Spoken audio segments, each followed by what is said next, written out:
I have asked Public Works to look into the study that we are doing together with the Korean Exim Bank, the large flood control project. Kung bago ka lang dito sa NTPH, maaari bang makahingi ng isang like at subscribe? At huwag kalimutan pindutin ang notification bell para ma-notify kapag may ganito tayong upload. Salamat kabayan!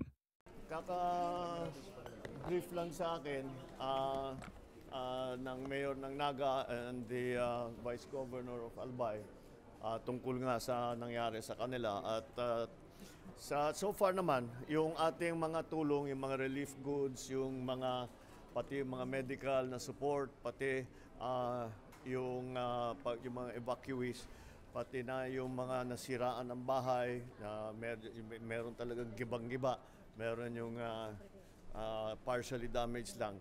Ay lahat yan ay meron naman tayong sistema. Meron naman tayong sistema para tulungan lahat yung mga naging biktima. And all of that is in place. Yung mga food packs natin, yung mga hygiene kit, na in place lahat yan. Sapat naman yung ating supplies so far. Yung problema namin dito, marami pang area na nabaha pa rin, hindi pa rin mapasok, na kahit na yung malalaking truck, hindi pa rin kayang pasukin. It's getting better, but there really still are areas na hindi, kahit anong gawin namin, hindi maipasok. Kaya yung dinaanan natin, nakita ninyo, was also ginagamitan na natin ng rubber boat. Yun na ang paghatid na lang natin ng relief goods doon sa mga isolated areas.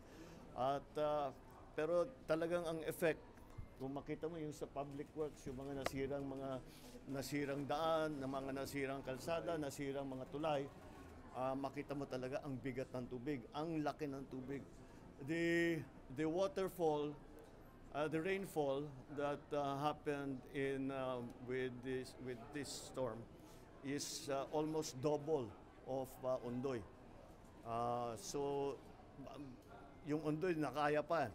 Pero ito talagang, meron naman tayong maraming flood control. Meron tayong mga dike, meron tayong mga pumping station, meron tayong mga flood control na gates. Pero sumobra lang talaga yung tubig at hindi lahat ng flood control natin na dati naman ay nakakayanan pa kahit na may ulan, ay yun ay nasapawan. It was the water was just too much. Beyond that, beyond the immediate rescue, meron pa rin tayong rine-rescue, by the way. Hindi pa tayo tapos dun sa rescue. So meron pang ibang lugar na rine-rescue pa rin. Pero siyempre yung mga nasa evacuation center na binibigyan ng relief goods, nasimula na dun sa baba. Nakita natin, nasimula na yung pagbigay ng cash benefits para makauwi na yung mga tao. Pag nakauwi na sila, may hawak silang pera para sa mga pangangailangan nila. But we will continue to provide them with food packs hanggat kaya na nilang magluto ng sarili nila. In the long term, I have asked Public Works to look into the study that we are doing together with the Korean Exim Bank on the large flood control project here in the Bicol River Basin. Meron yan dati, meron Bicol River Basin Development Project noon. Nasimula niya 1973. Maganda naman, maraming natulungan. Ngunit yung project na yon, hindi lamang flood control. Marami pang iba, may farm to market road, meron pang assistance sa mga communities. So, ngayon, maganda naman naging effect. Kaya nagkaroon tayo ng mga flood control dito. Ngunit noong 1986, nung nagbagong gobyerno, natigil yung project na yan, kaya hindi natapos. Ngayon, babalikan natin pero iba na ang ating focus. Hindi lamang yung community development muna. We will focus on the flood control talaga. Dahil nakita naman natin, dahil wala na tayong, wag na nating asahan na hindi na mangyari ito. Mangyayari, ganyan talagang climate change, severe weather.